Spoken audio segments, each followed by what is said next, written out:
Welcome to Martini Time. Let's see where our monkey mind can jump. I'm so glad I found this martini glass, because it really, you see there's two monkeys on here, one there, one there. All right, this monkey is the monkey mind that can't settle on anything. It just jumps around. It's called the monkey mind, and people go into yoga and meditation to still the mind, to still the monkey mind. Monkey mind can't stop thinking. Monkey mind can't pay attention. Monkey mind is just restless. Monkey mind is fidgety. Monkey mind can't, it's often, I guess, diagnosed as attention deficit disorder. And then you medicate it. So they medicate monkey mind. But monkey mind is spiritual. Don't meditate it. Just change your martini glass around.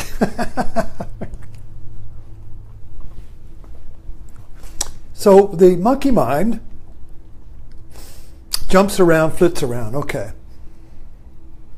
So then you have the intention awakens to still the monkey mind. Remember this? This is monkey mind. Now, if you just sit, you'll notice that monkey mind clears. Monkey mind is gone. Now you have monkey mind again. But this monkey mind is insight mind. This monkey mind jumps around like a detective picking up clues. And then there's, I see who did it. I know the cause. I see the cause of my suffering. And that can either be the cause of my suffering in this particular double bind or drama that I'm caught up in, this particular problem, or it could be the cause of the suffering of humanity. Either way, the little flashbulb lights that go off of insight are like following the clues to the big satori, the awakening in the sky, where the suffering of your mind ends, you see. And it all begins with the monkey mind. But so first there's the monkey mind, then there's not the monkey mind, then there's the monkey mind again. That's real Zen, isn't it? But you see the connection. So you still have the monkey mind, except now, instead of bringing fragmentation, it brings order and clarity to the world. But it's the same monkey mind. See the difference? So this is what I invite you to do when I invite you to dialogue with me in the morning at Zen Live and at Martini Time. Basically, I'm inviting you to what I call an insight dialogue. So we're going to meet here in a dialogue that takes at least two people. With this Facebook Live, there's really just two people. There's me and you. Of course, this you is many faces, but I'm talking to you, you see. So I'm talking to the other. I'm talking to you. So there's I and you. And because I don't see you as an object, I don't see you as a fragmentation of like a crowd. I don't see you like a herd, you see, and trying to talk to everybody. No, I'm just talking to you. So it's very simple, very easy for me, you see. I'm just talking to you. And in fact, the irony of it is, you see, because with this talk, I'm not using a whiteboard, so I don't have to worry about the words being reversed. So I'm looking at myself. So who is you but me? And this is the mystical union. Martin Buber called this I-thou. If I was talking to you as an object, you see, then you would be an it. It would be I and it. But to me, you are thou. You are you, you see. And when you have I and you in dialogue, the dialogue is one. That is two. You see? So dialogue is creative. Dialogue is one, that is two. And the tension between the two that is contained in the dialogue, the one, generates insight. And insight is creative. So this, to me, this is a creative dialogue. That's why I say it's an insight dialogue or a creative dialogue. So that means that we have a dialogue that creates insight. Because there's no separation. Separation creates reaction and the yearning for unity. The yearning to be one. But in a dialogue of I-thou, there is no yearning to be one because it is one. But there still is two. And so this dialogue contains a tension in the same way that a battery contains a polarity. You see? Positive, negative. The battery contains the polarity and generates light. So, a dialogue contains the polarity of I and you and generates insight. We all have this experience when you get with a friend or you just come upon somebody and you fall into this intermediate zone. If you're in a party or something, you fall into that intermediate zone with that person and the rest of the party fades away, goes blur. And other people look at you having this conversation and they want to get in on it. What are they talking about? And they're just doing chit-chat, party chit-chat. But these two people are having a dialogue. And it creates an interior space, a subjective space, like lovers in a grotto. And when lovers are in a grotto, the Siegfried and Isolde, the whole idea of the lover's space, that excludes the world that wants to objectify them and make them into an it, because the lovers are not an it to each other. The lovers are I-thou, a unity, a sacred space. This can happen in a cocktail party. Suddenly you fall, you're kind of like, I experience this all the time. I used to think there was something wrong with me. Well, there is, but I don't. But I go to a family or a group or a party or a bunch of people or something, and I'm just kind of like there but not there. You're just chit-chatting, whatever, And then suddenly you come upon another person, and suddenly you enter into a I-thou space, a separate space, and your conversation begins to be free, and your conversation begins to explore, and it roams like a wild unicorn or a wild animal. It's a wild conversation. You don't know where it's going.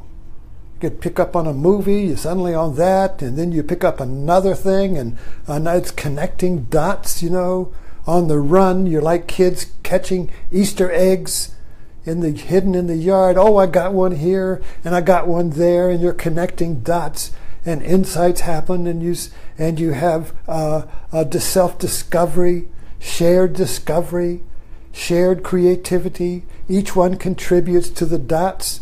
Each one contributes to the adventure, and you don't know where it's going, but it's going somewhere. It seems to have a life of its own, you see. You ever had that experience? I'm sure you have, in big ways or small ways. Usually the big one is when you're falling in love with somebody. You discover that space where I, thou, where suddenly your subjective I and the subjective I of the other meet in the eyes. The eyes of the lover, you see, the I and the I. And the mirror and the reflection become one.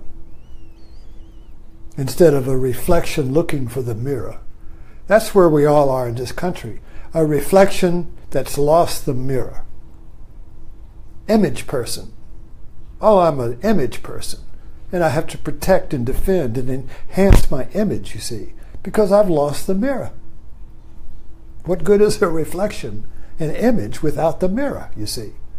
But that's where we are in our country now. Image people. Reflections. So we're always taking selfies. You see, we're always trying to, do I exist? I don't know unless I take a selfie. Yeah, I exist. I just saw my image. I must be here because I just saw my image, you see. So this living in the image world creates self-loathing. Self-loathing is the loathing created by separation, by the reflection separated from the mirror, by the image of myself separated from the knower of myself. Now, when you fall into a creative dialogue with somebody, the knower as you and the knower as the other become one knower. In Cole Porter's song, Night and Day, you and I, you are the one. Now, what he's saying there is that night and day, in the separated world of image from mirror, you are the one. Now, who is that you? You see, the you is not, of course, we interpret that song as being a search for a romance, you know. This, my beloved is this woman or this man, you see. You are Mr. Right, you are Mr. One, or you are Mrs. Miss Right, Miss America, or whatever. You see, so we interpret it in that context, but that's not where the song, the music is pointing. That's not where the poet is pointing. He's pointing to you see. So when I see you in this dialogue, you are the one. And I am the one. There is only one. You see, one, that means there's only one. So when I and you meet in dialogue, you are the one. And of course, to you, I am the one. There's only one. So it's the one that is two. You see that? The one that is two, the two that is one. But we live in a world where there's just two, and they're separate. And they're all hitting into each other like marbles. What are we looking for? We're looking for the mirror. We're looking for the mirror that is one. The one knower. The one self. In Christianity, this is called the Son of God. There's only one Son of God. It's you. You are the Son of God. And of course, to you, then I am the Son. There's only one Son. But we meet in dialogue, in relationship, and create the one that is two. And this has to be come upon. You never meet anybody in dialogue, insight dialogue, on purpose. You can't go up to anybody in a party and suddenly strike up a creative dialogue, intentionally turn them into the one. You stumble upon these relationships. You fall into them. You backstep into them. You trip into them. They're accidental. Or are they, you see? They always appear to be accidental. Oh, I met this person at this party. Accidentally, of course. I didn't go there planning that person. I stumbled onto that person, you see. And that's the way it is. The one that is two is always accidental. You can't create it. You can't create your beloved.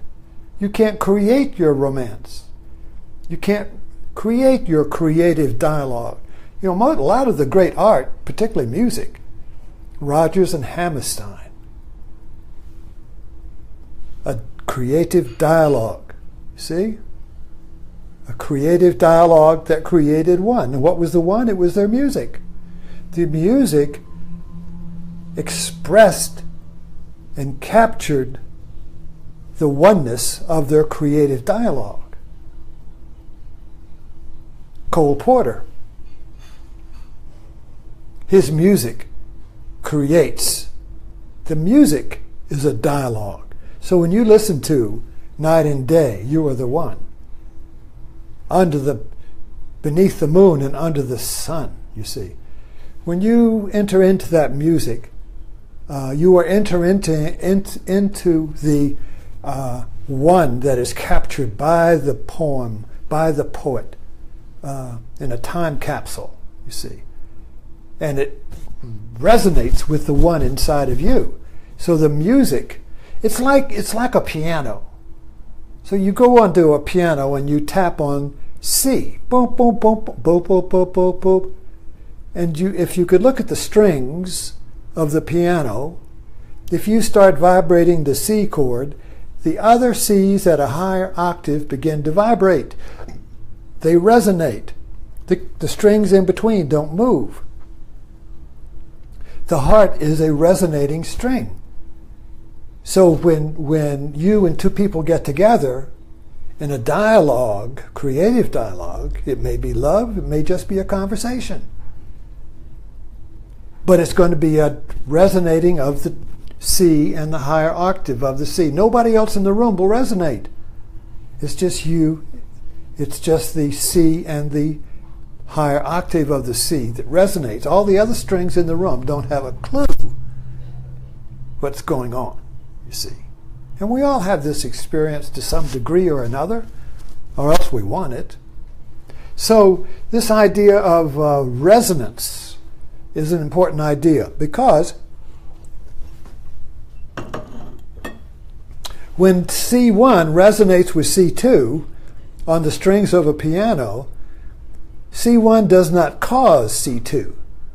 They rise together. So when you're in dialogue, an insight or creative or a love dialogue, you both rise together. One is not causing the other. You're not causing the other one to like you, which is what we do when we're separated from the mirror. When we're just image people, we want to cause people to like me. So I'm going to be knowledgeable or pretty or handsome or fix myself up or say the right things, you see. And we make a lot of romantic movies about, about first dates when you want the other person to like your image, you see. And you're hoping to find the one that you stumble into the creative dialogue with, you see, which is not caused, you see. There's liberation in that dialogue, you see. So I feel very liberated with you here because I'm creating this talk out of my relationship with you. I didn't know I was going to say this. I had another talk idea. I was going to talk about Trump. And this one just happened with you and me, you see. So that's what an insight does. And I hope that you, in listening to the talk then, have it resonate with you. So the insight that we're discovering together, because I'm discovering it too. It's not like I came planned with this thing. And I got cheat notes here, you see. I don't have any cheat notes. This is music. So we're playing it together, and the music won't play unless you were there. I don't just go talk to a wall. I'm talking to you, you see, and you're listening to me. And this relationship is creating this insight. You see. So we're both informed. We're both enhanced. We both feel the resonance of unity. See, now unity is truth. Truth is one. We know that. And truth is one, whatever that is, you see. We think it's the one, which will be the unity of all the objects. Truth is not objective. All you have with objective truth is theories that are an abstraction of unity, and they last for a little while, because life is changing, so truth is always evolving. But truth is subjective. Truth as subjectivity, truth is I and you, doesn't evolve. It's truth as subjectivity, I and you as one, you see, I and you as one is not objective truth. There's no objects there. Each of us gives up our objective identity. Each of us gives up our image identity. Each of us gives up our objective truth. There's nothing wrong with that. It's necessary, but it's not the truth we're looking for. So the truth that we're yearning for, the night and day that you are the one, this yearning, burning inside of me, deep in the hide of me, I think of you night and day, you see.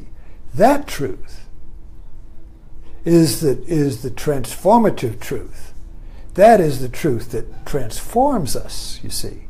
And that is the truth that we yearn for. I just went up to New York, to Washington, to Kennedy Center to see my daughter play in Hedwig and the Angry Inch. It was she's been touring with it as understudy, and she was performing for the play. And this is the last couple of weeks for the tour. They've been all over the country, and I was talking about that last night. If you missed it, tune in, go back and pick up last night's talk. And it's about Hedwig and the Angry Inch. Now, the Angry Inch, this has been perking in me all day.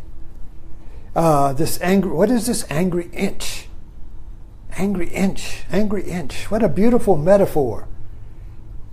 We think it's a metaphor about his teeny penis. See, Hedwig had a transgender operation that screwed up and left him with an inch, and he became angry, blaming everybody. Right. But this is not, so art is metaphor. Art is not about what you think it's about. Movies are never about what you think it's about. Art is metaphor. One has to see through art. One has to see the oneness in the separation of art. So you've got a movie or a play, there's you and the play. And the play has got facts, plot, theme, characters, all of that. That's physical, objective facts. Physical truth. The play is about this particular historical time. It's about these particular people. They say these words. They do these actions. That's objective. That's objective truth. And you might argue with somebody about that. Oh, he really said this. No, he said that. Well, let's look up the play and see what he actually said. Oh, he did that. No, he did that. Well, let's look up the play and see what he actually did do, you see. So objective facts, objectivity is truth that's verified by empirical evidence that people agree upon. And the more people that agree upon the empirical evidence, the more true the evidence is. Just the way our nation works. So if 51 people vote for this guy, he's the true guy. 49 people didn't vote for him, so that's truth gets to be the one we elect, you see. Or evidence in a jury trial. What is the truth? Well, the truth is what the evidence proves. But you have to have evidence, objective stuff. Well, that's not the truth of subjectivity. That's not the truth of a creative dialogue. That's not the truth of unity. So unity is not about getting a theory about objective marbles or facts running around there. That's one type of truth. That's objective truth. And it has a value. We can't do away with that. But it's not the one our heart longs for. So if the heart longs for, the heart is that yearning night and day, you are the one. The heart is longing for the one. And if it misplaces its search for the one in the heart or unity, it it believes it's going to be in the image. Oh, she's the one because she's beautiful. Or he's the one because he's really hot, you see. That's the image, you see. So, the reflection is longing for the mirror. I think that's our key idea here. The reflection is longing for its knower, that which knows it. See, the mirror knows the reflection. You see, the mirror knows the reflection, and they are one. They cannot be separated. However, we do. The human consciousness separates the image and then identifies with the image, and that's called an ego. I'm an image, I'm a thing, I'm fixed. And I've separated from the knower, the mirror, which is not fixed. Knowing is always present. It's not in time. Knowing is always the present moment. Knowing is, as Eckhart Tolle calls it, the now. The now knows. But living in an image world, you see, we're in time. The image is in time, but the knower is always there as the knower of the image. But the knower has gone to sleep. And the image thinks it knows. And the image is looking for something. The promised land, in the future, in the past, you see. The image is looking for its lost unity. It's asleep, you see.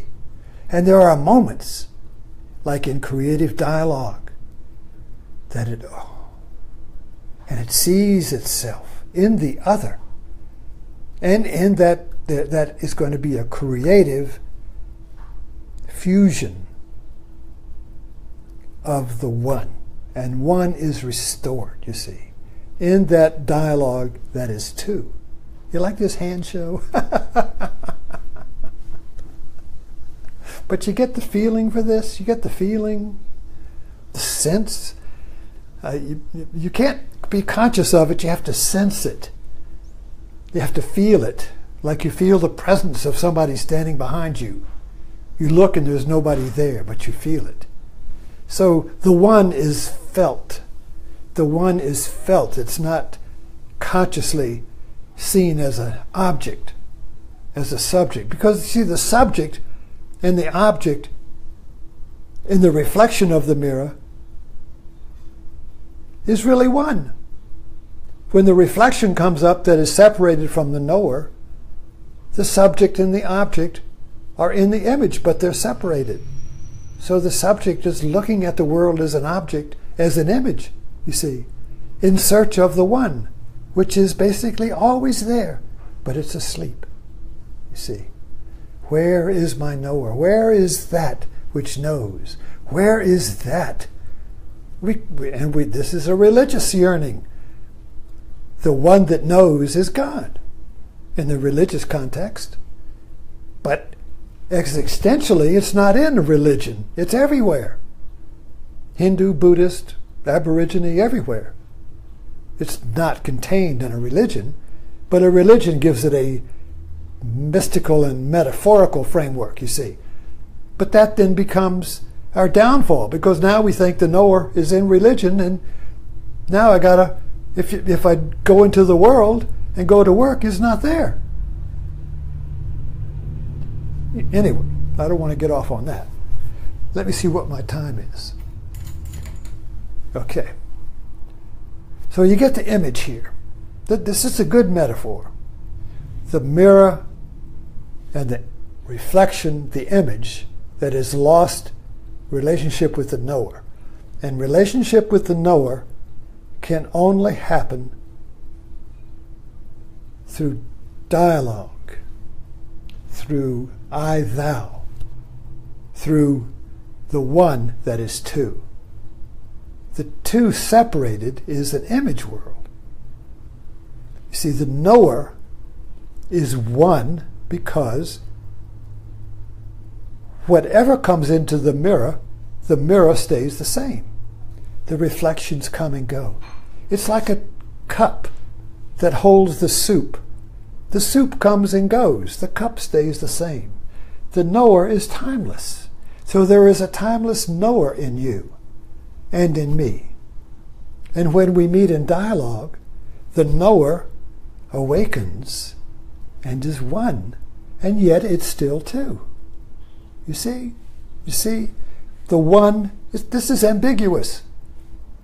Image self, image man thinks and lives in logic, in clear and distinct ideas, in certainty, in knowledge, you see.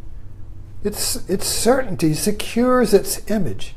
Certainty, knowledge, secures the image in a secureless world. It has no security because it's lost the mirror. You see? So only when the mirror awakens does the image know its home. The image feels at home when the mirror awakens, you see. And it sees itself in the mirror. And the mirror sees itself in the reflection, and the reflection sees itself in the mirror. And it's one. And so relationship that is dialogue, that is romantic if you want, or creative, or just friendship, you see, is the relationship of the mirror that is one and the image that is two. You and I as image meet in the one of the knower, and there's only one knower. This is so difficult to understand because it's not logical. In Buddhism, it's called the Buddha. In religion, Christianity, it's called the Christ. You see, the one that has no second. You see. So this has to be stumbled upon by the heart's yearning. Night and day, you are the one. Beneath the moon and under the sun, I search for you, I long for you, you see. So that yearning will call the one to it. That yearning of the image will call its own mirror to it. In little bitty flashbulbs of insight, clues to the cause of my separation. Clues that lead me to heal this wound of separation. Clues that lead me to the one that is my heart's yearning, you see. And to think it's in another person is to miss the mark. We may discover it in another person, but it's not in the other person. It's in you. So this is where romance falls apart, you see, because we believe the one is in the other person, and then life changes and they change and yada, yada, yada, and separation, anger, hate, divorce, murder, so on, you see. And it's because of the misplaced one. I placed the one in the other person. It's not in the other person. It's in you. And when you surrender our fixation on our image, you see, when we surrender our fixation on the image, our objectivity truth of ourselves, when we surrender that, the mirror rises. And then the whole world is reflected in the knower. And now we're free. Free like Zorba. Everywhere we go, we're home. Everywhere we go, life is a dance. Everywhere we go, the world gives me insight and understanding, you see, because the knower is no longer identified with an image. So the whole world is reflected in the knower. And the knower stays as a stable tent pole for you, a timeless tent pole. A timeless, and this is what Buddha and Christ and all are talking about, rebirth and deathlessness and free from death and all that. It's not in time. It's not tomorrow. It's now, you see, when the knower awakens. And then the whole world is just a reflection in its face, you see. So So let's end with that. And thank you for dropping into this Insight Dialogue. Okay.